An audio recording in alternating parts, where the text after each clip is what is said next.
Unsyndicated presents Shep and Sean, featuring Matt Shepard and Sean Baligian.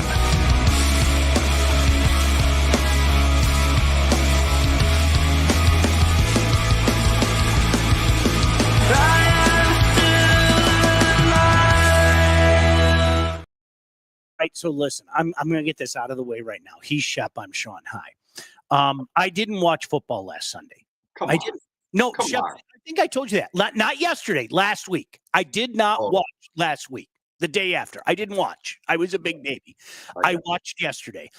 All the people out there saying you're not going to watch the Super Bowl, knock it off. Yes, you are. Yeah, Can we drop that? Let's just drop that right now, Shep. You're going to watch the Super Bowl. You know you are. And let's just get over it. We're going to be okay. You're going to watch the Super Bowl. Right. Okay, cool. How you doing, buddy? But you will watch it differently. Because at least for me, I'm watching the games yesterday. How could the Lions done against the Eagles? What was Washington doing less effectively? Do you like that? Good feedback. It's pretty good feedback. Yeah, it's a good song too, right? What was Washington doing less effectively than what they were doing against Detroit? And that's I couldn't help but watch it that way. And I think, the turnover is obviously the biggest deal. How do you feel about Kansas City being back? That's what's trending. That's what everybody says, So look, can I answer those questions one by one? Go. The first question, how did you feel about Washington? Honestly, I sat there and said to myself, how the hell did we lose to these guys? That was the first question. Okay. Yep. The second question that you asked, how would we do against Philly? Philly would have punked us. They would. Well, and yesterday, if they played like they did yesterday, they would have punked it for sure. Yep. And then the third question, I cannot stress enough how much respect I have for Patrick Mahomes. He's on a level by himself. We can talk about the calls that go their way. We can have that conversation. But somebody used this quote. Flannel Sam from Woodward Sports used this quote. And Shep, I always like to give other people credit. I always say, and you've probably heard me say it, I love your line, and I attribute it to you all the time. Okay, the word great is used too much. You said that probably 15, 20 years ago. I quote it all the time, and I always give you full credit. As somebody who's had lines and bits stolen from them, I always like to attribute. Sam said Patrick Mahomes is one of one, and he's 100% right. There's Patrick Mahomes and there's everybody else. That's just the way it is. In the league right now, not all the time. Yes, in the league right now. Yep. I don't disagree with that. Look, I was on an island with this, and I'm not saying he deserved it. So please don't take it out of context. I couldn't understand how a team that was en route to 15 wins, that their best player wasn't in the discussion for MVP. Yep. I'm just asking him to be in the discussion because he wasn't mentioned. It was Barkley, it was Allen, it was Jackson. For a period, it was Goff. And obviously it was Burrow because of the sick numbers, the video game-like numbers that he put up. It was almost like it was LSU national championship year all over again. But I thought, look, Patrick Mahomes, I get it that they're winning by the slimmest of margins, but give me all the guys on offense that you'd have to have besides Travis Kelce, right? Because he lost a lot of guys at the beginning. He's been unbelievable. And I don't have anything against him. I like him. And I like Andy Reid a lot. You can have Kelce as far as I'm concerned. But I think, this is where, Sean, I think the media and sometimes overexposure of certain athletes, always on commercials and things of that nature, make it tough for people to swallow. A couple comments. Good evening, guys, from Tom in London, Ontario. Wings just scored to tie the game at 2. That's nice. After getting down. Nick said, what are the odds of KC winning 17 straight games by 1 score? It's insane. Like, this is another one of those both things can be true conversation, Shep. Are they the benefactor of a lot of calls? Yeah. I watch them each and every week because they're on TV each and every week, and it never fails to amaze me. I'm not being funny. I'm also not taking anything away from them. And they're obviously doing something right. if they're doing what Nick just said. It is incredible. I don't think enough is being said about it. And in our lifetimes, Shep, Bart Starr couldn't do it. Greasy couldn't do it. Bradshaw couldn't do it 2 different times. Montana, Aikman, all these greats. Patrick Mahomes is this close to doing something that nobody else has done before, and that's insane to me. Yeah, Bart Starr did it, but he didn't do it in the Super Bowl era. So the last 2 championships for the Packers, or the last championship of the Packers, and then the first 2 Super Bowls. So maybe you want to put an asterisk, but you're right. I mean, of all the great players, and I would argue today it's just if not more difficult to do it because, for example, it's funny how last year they win 11 games. They were not good enough, even though they won the AFC West. They still weren't good enough. They were a big letdown. They go on to win the Super Bowl. This year, people are finding, well, they don't win by enough. I mean, like that mattered. Like style points never matter, right? I suppose if you're trying to break down who's going to win next week, you could use that as a reference point.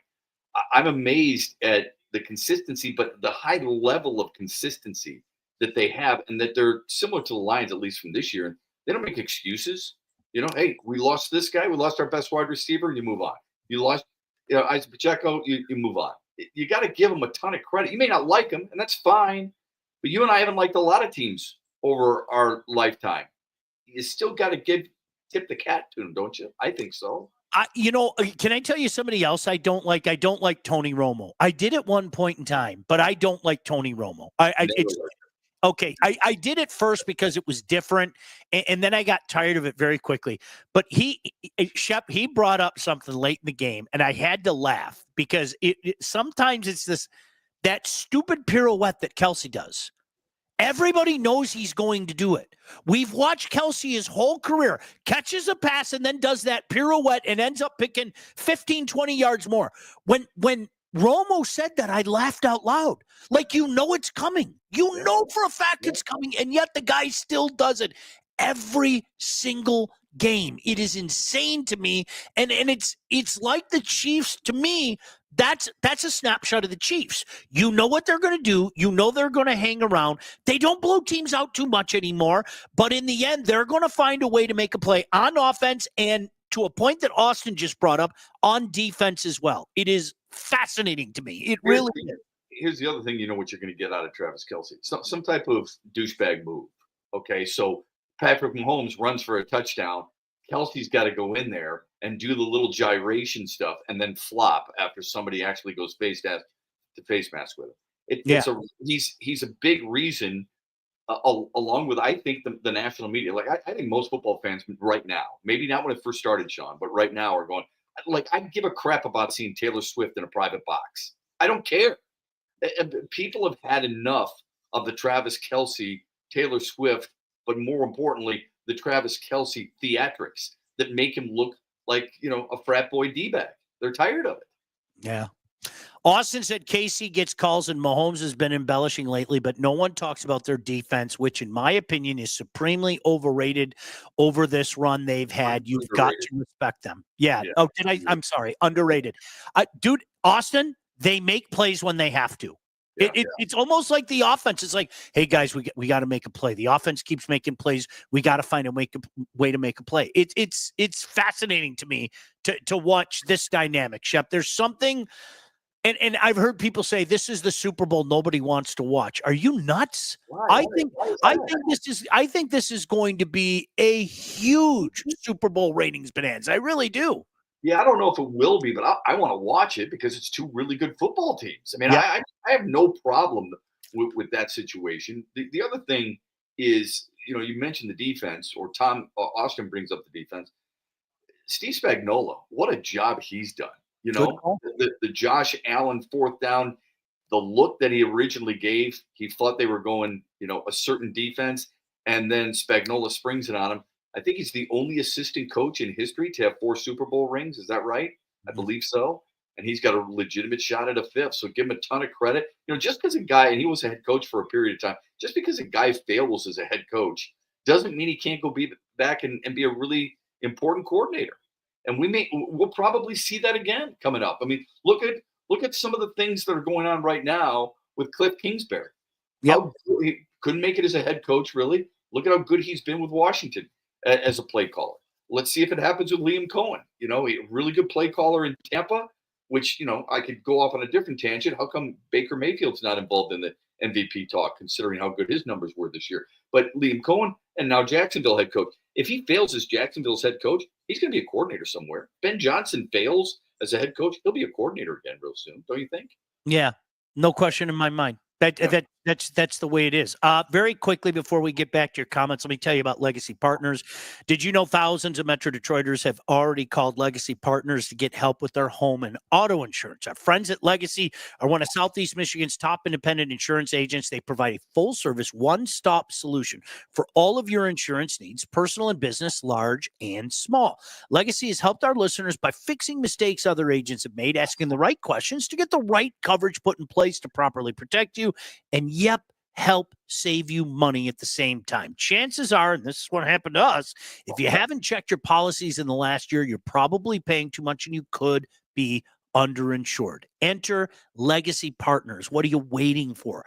Give them a chance to help with your home, your cars, life insurance, Medicare enrollment, or your business insurance needs. Call them today, 586-209-4106, or visit legacypartnersins.com to get started with your new quotes.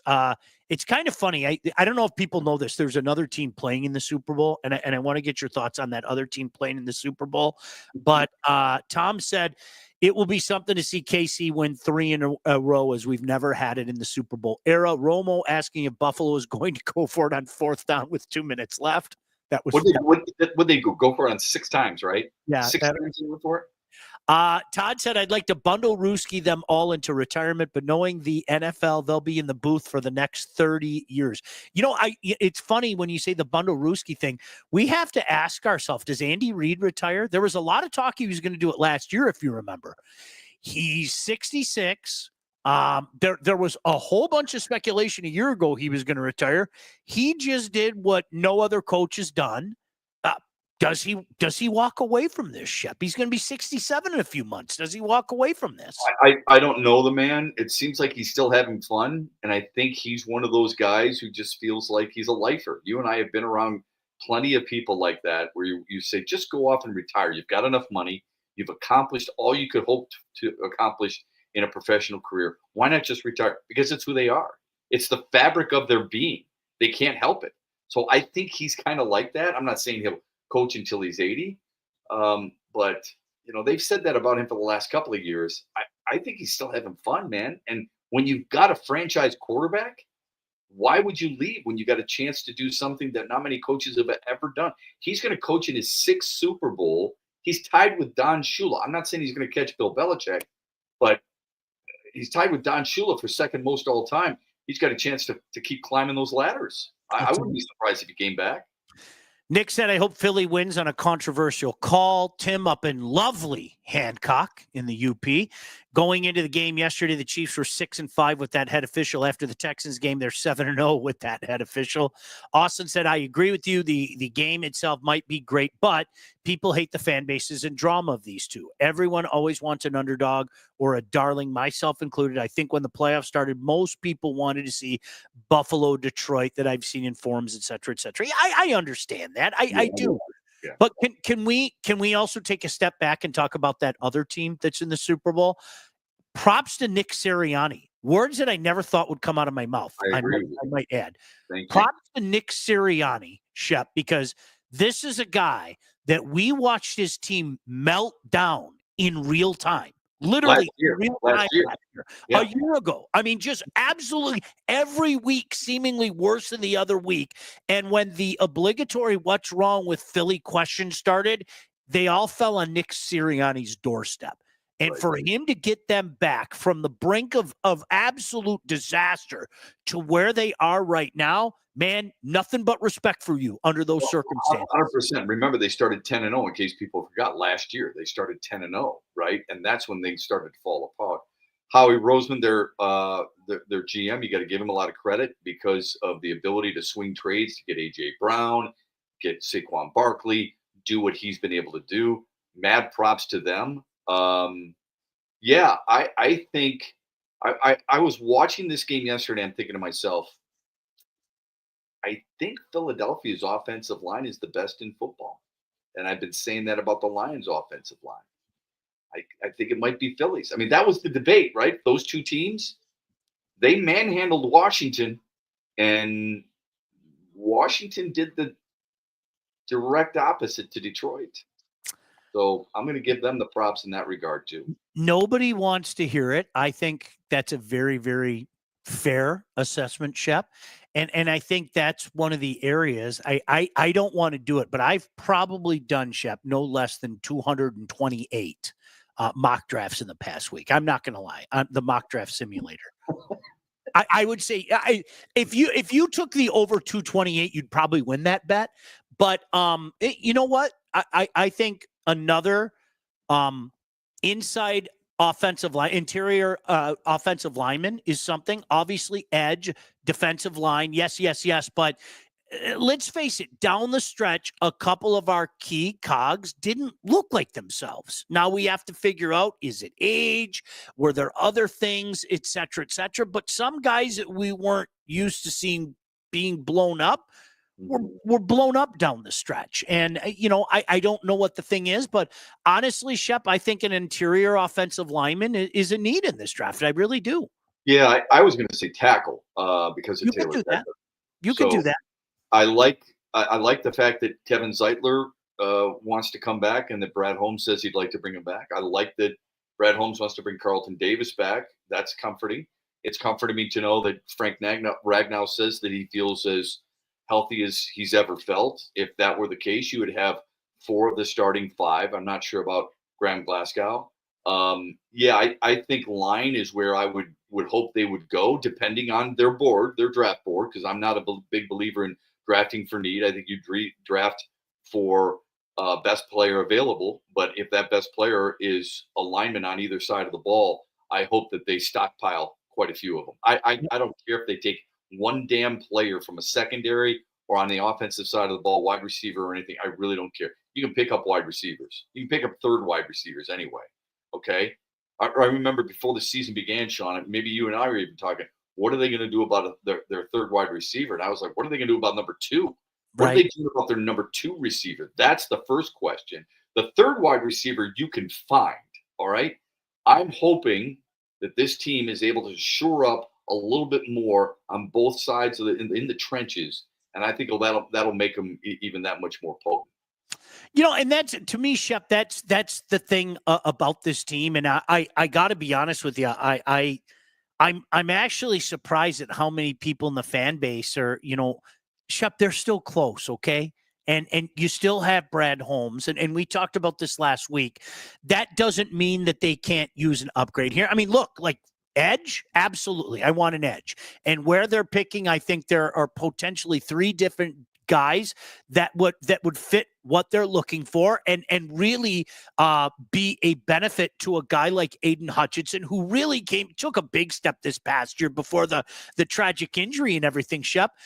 I say it all the time. Tony Dungy was right 15 years ago. The National Football League is, what can your quarterback do to the opposition, and how can you put pressure and really make the life miserable of the opposition's quarterback? And a great way to do that is a ferocious pass rush. Is one of those guys Jack Sawyer that you were talking about? I think he's up there. I think he's in that group. Oh yeah. The kid from Marshall the kid from Marshall and the kid from A&M, who will probably go before 28. But, they're in that general area. As well as I do, where we think these guys are ranked on January 27th will change dramatically after the Underwear Olympics. We'll start to find out what teams really think about them, as opposed to what losers like me think about these guys and when they make their big boards and all that stuff. But the important thing is what the people making these picks think. Make no mistake about that. Well, yes, but I also think it's really important to see where Brad Holmes is going with certain contracts, because I think that'll tell you an awful lot on where they go in free agency. Like, if Marcus Davenport should not be brought back, right? See you later. Yep. What are you going to do with Zadarius Smith? What are you going to do with Carlton Davis? What are you doing with Kevin Zeitler? There's a lot of questions that still need to be asked.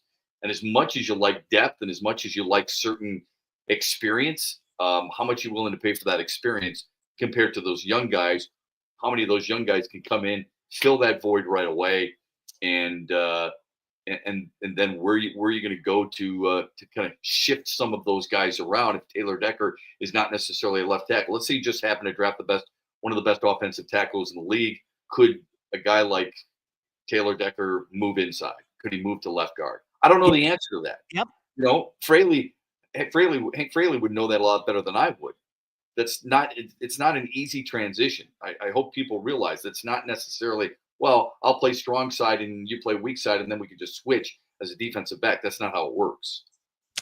Let me very quickly tell you about my friends at the Wealth Advantage Group. If you're ready to take charge of your financial future, look no further than the Wealth Advantage Group, located in historic downtown Northville and owned by those handsome lads right there. Two brothers with over 20 years of industry experience. They understand that your financial goals are as unique as you are, and that's why they offer personalized expert guidance to help navigate you through the complexities of financial planning. Now, whether you're saving for retirement, you're getting ready to sell a company, you're already in retirement, they can help guide you through every step of your financial journey. They work with clients throughout all stages of life and have clients in over 20 different states. The investment world is a complex one, and if you're ready to start taking your finances more seriously, it's time to work with the experts. That's Mike Husak on the left, Jeff Husak on the right, the Wealth Advantage Group at 248-773-8574. Check out their website at www.thewealthadv.com. Austin, this is uncharted waters in the draft for Lions fans. We've never been relevant contenders long enough to maintain success.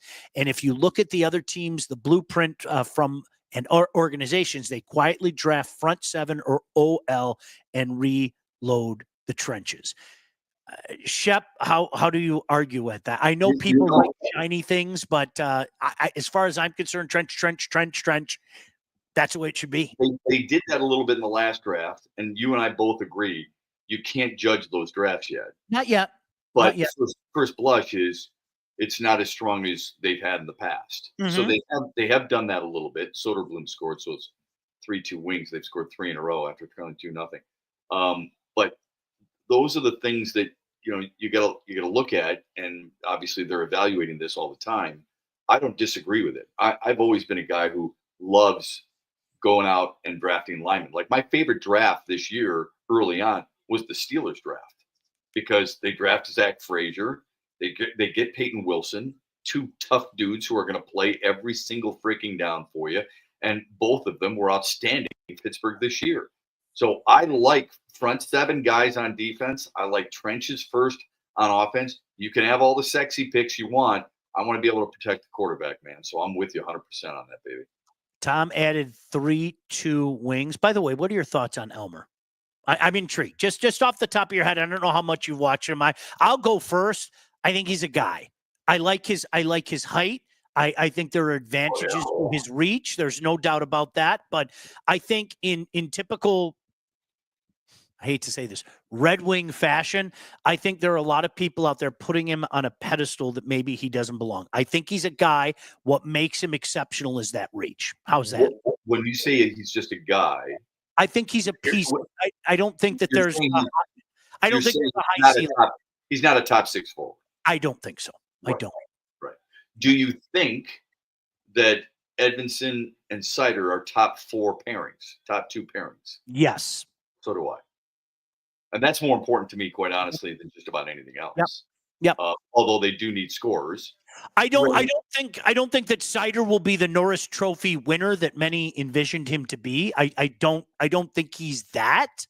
But is a pairing? Absolutely. That's a damn good pairing. Yeah. Okay. Good. Same here. Sort of. I agree with you. I mean, I think he's a bottom 6 forward. I think Detroit has probably too many of those with Kopp and Comfer and some of the others that they've got strolling out there. Valeno's been a real disappointment for me anyway. That's a first-round pick. 100%. Last pick in the first round, but it's still a first-round pick, and he has not been able to climb above the third line. And I think that's a problem, So, yeah, I would like to see them eventually hit on a guy like Raymond, but, somebody else who's going to push for that top 6. When you're without Kane, like they're out tonight, what's the fill-in? We talk about depth with the Lions, but where's the fill-in for the Red Wings. It's hard to find that guy, right? It's hard to elevate your third line guy. There's a massive drop off for this team. For me, it's a little frustrating to see some of the first round guys not be more impactful. I agree. Rasmussen's another one, right? Oh, 100%. Shep, I'll say this, though. This was a huge stretch leading up to the Four Nations. This was a huge stretch. I mean, really starting with the Montreal game. They had a fantastic first period in that game, won that game. They knocked off Tampa. They have the 3-2 lead on LA, which I think is a very quietly good team, especially in the back end. I like what the Kings have on their back end. They're fourth in the league in goals against. Yeah. This is a huge stretch of games. And mind you, they have to take that West Coast swing before February 8th. And so far, right, Wings are 2-0 and they're winning here tonight. So last week we talked just a little bit about this, and you said, let's see what happens this week. Yep. So you were anxious to see what awaited them and how they were going to handle it, and off to a decent start with it. Nick asked the question about the Lions. I'm intrigued to hear your answer. What's our window, the Lions window? 2 more seasons, 3 more seasons? When you look at what they have, and we can't talk about what we don't know they're going to add, but with what they have right now, and with Brad Holmes being the general manager, Shep, how wide is this window right now in your mind? Well, you're probably talking to the wrong guy, because I don't buy into windows. Okay. Right? Because I think it's been proven time and time again in various sports with various teams that those windows really don't exist. I mean, look, how many people thought the Patriots window would be that was a garage door. It's right? incredible. Right. Green Bay with Favre and Rodgers. The door was pretty wide open for a long period of time. Dallas, for the most part, during the Staubach days and the Aikman days, right?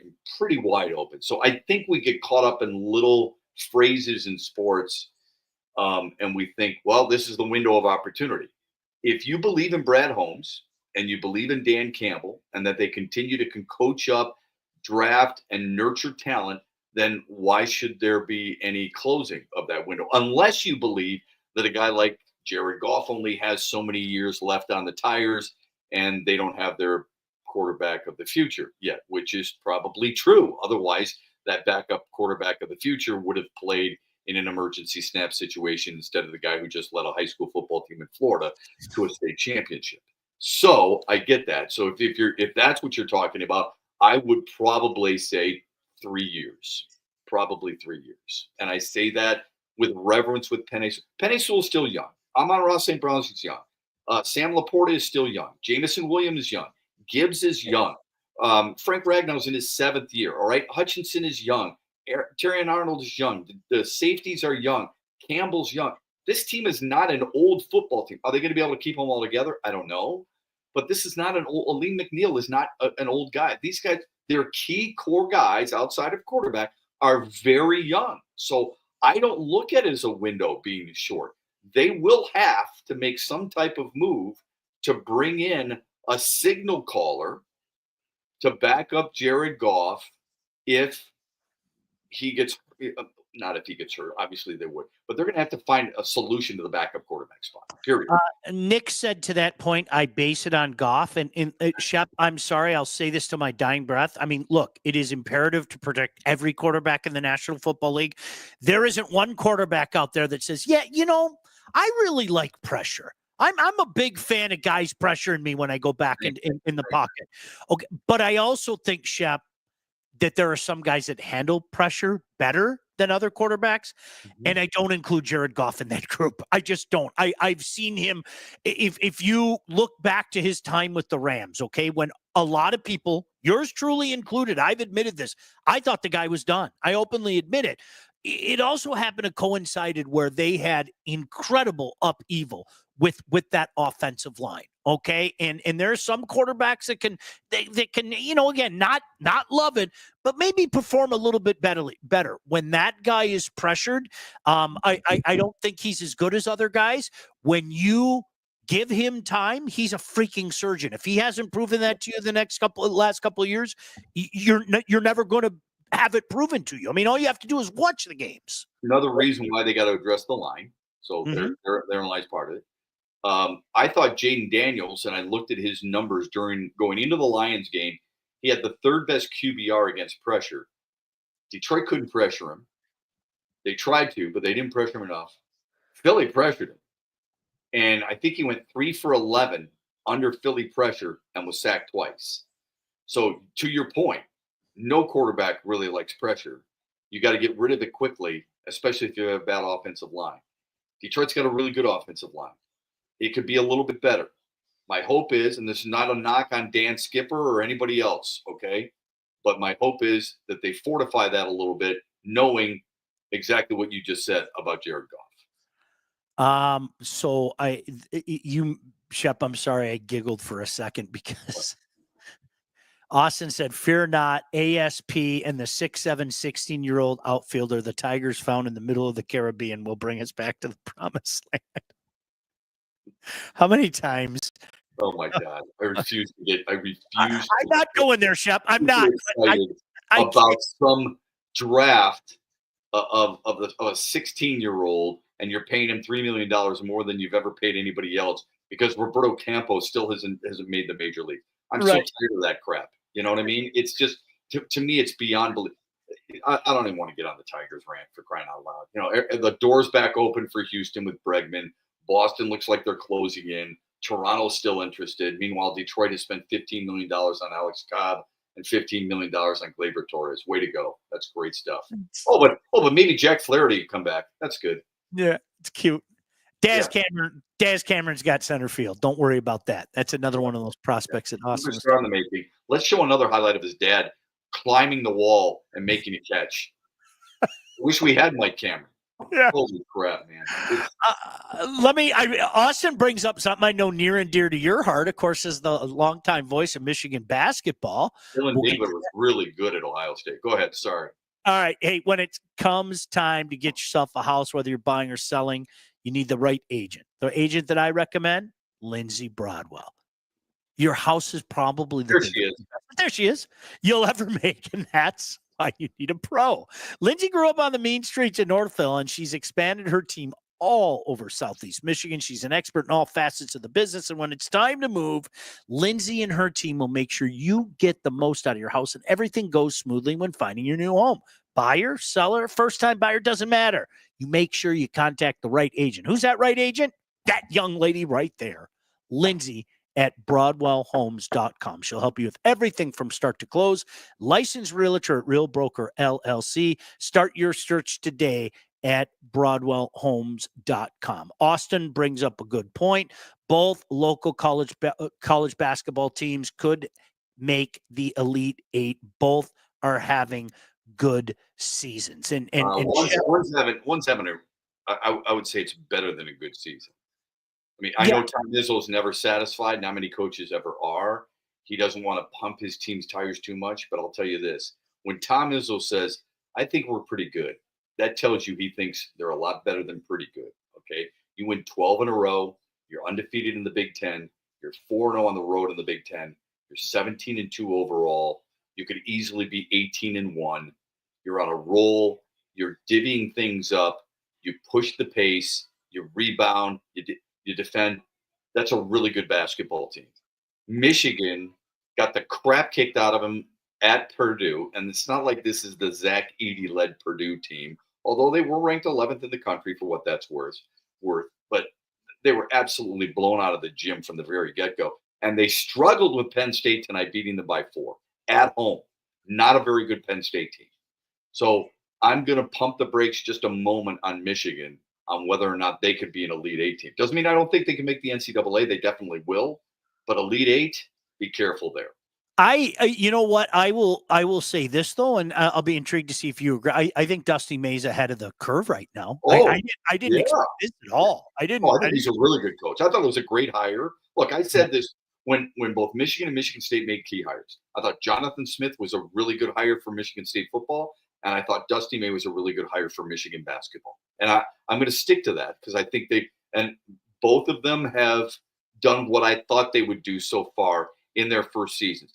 Dusty May but having Vlad Golden come over, getting Danny Wolf, it's still part of being coaching, right? Mm-hmm. Just because you're bringing guys up, And having the rotation that he has, I give him a ton of credit. I just don't know they're Elite Eight better. Here's what I would ask you, and I had this conversation with somebody over the weekend. Big Ten probably doesn't get enough credit in the college basketball landscape discussion. Everybody wants to fawn all over themselves over the SEC and Duke's really good. But who are the best 8 teams in America? Because there's a lot of shifting going on. I don't think we necessarily know that right now. I just think Michigan State, and the rankings came out, they're number 7 in the country. They're fun to watch, and they're really good. We just don't see one guy dominating like, Duke may have, or like Tennessee may have. They spread the wealth really well, and they get a lot of guys involved. I think the way it's happening too for a lot of Spartan fans, and I'm not telling you anything you don't know, I'm one of them. I think that's the thing that excites me. It's funny, Shep, because I think to a lot of people, right, wrong, or indifferent, Michigan State basketball has kind of turned into an old bit for a while. Yeah, I think that sounds crazy, but like honestly, it's like, okay, he's going to make this tough schedule. Michigan State's never going to beat the big boys, never going to happen. But golly gee, we'll talk about how hard we played, and we'll be ready come tournament time. Yeah. We're peaking at the right time. We peak at the right time. Yeah. It's always the right time. And when you don't make those runs, well, all of a sudden, a lot of people start saying, why did you play that schedule earlier? Because for years it paid off, and now it's not paying off. And so now when you couple that with having the type of look, I don't care what anybody says, 17-2 is 17-2. And right. The win streak is a win streak, especially when you dig a little deeper and you take a look at who they did it against. And I think that's what has people excited. Izzo is having fun. You can tell. I think we both know Tom Izzo a little bit, and you can tell when Tom Izzo's having fun. You legitimately can tell he's having fun. Turnovers and the 3-point shooting seem to be where Michigan State can improve. So I would agree with that. I would agree with that. They're a better free throw shooting team now than they had been in the past. That's encouraging. Their defense and their rebounding are still staples. I love that. But you're right. Their 3-point shooting especially is a little troubling. But look, when you can work it the way they do, and you can push it the way they do, I'm not worried about that as much. Here's where I would worry about it. If they're jacking up 23 triples a game and they're hitting 6 of them, that's a problem. Yep. Let's hope that's not what they fall into. Move the ball, rotate properly, get the ball inside. When you get it inside and you're doubled, you kick it out. It's fundamental basketball. I think they're doing that right.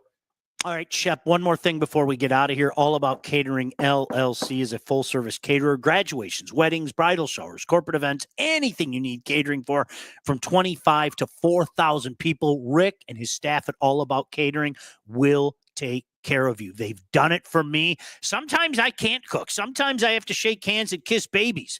Customer service and satisfaction is their number one goal. They did it for me. They did it for you. So don't sweat your next big event. Just go to allaboutcateringllc.com.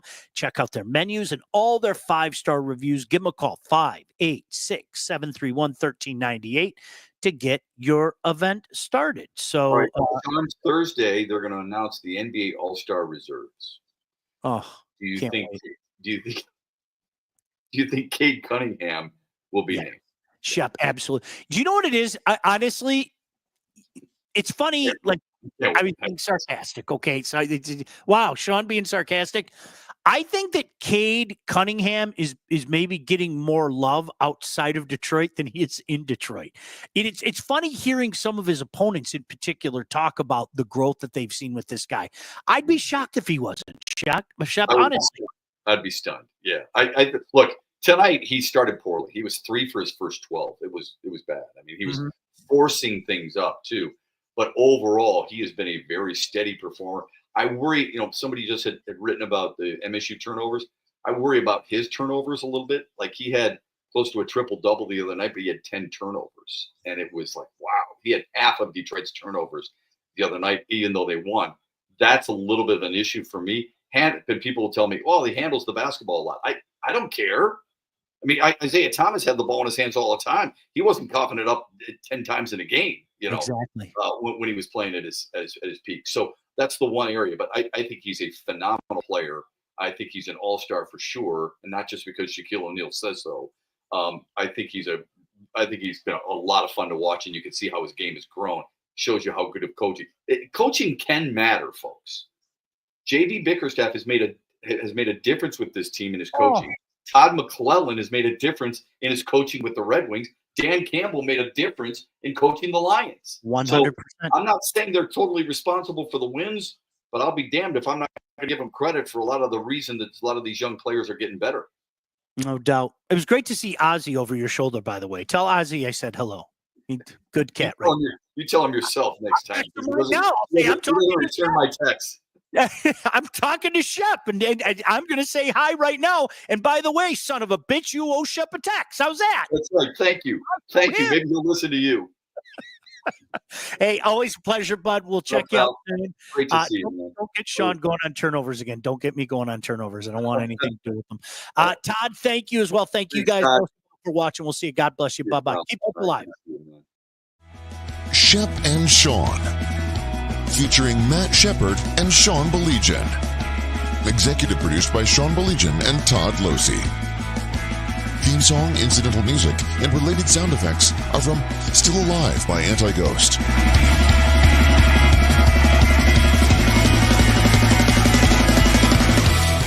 Engineering, mixing, and graphic design support provided by the Unsyndicated Podcast team. Don't forget to like and subscribe on all your favorite channels. While you're there, be sure to rate and review the podcast. Call the Unsyndicated hotline at 248-237-3257.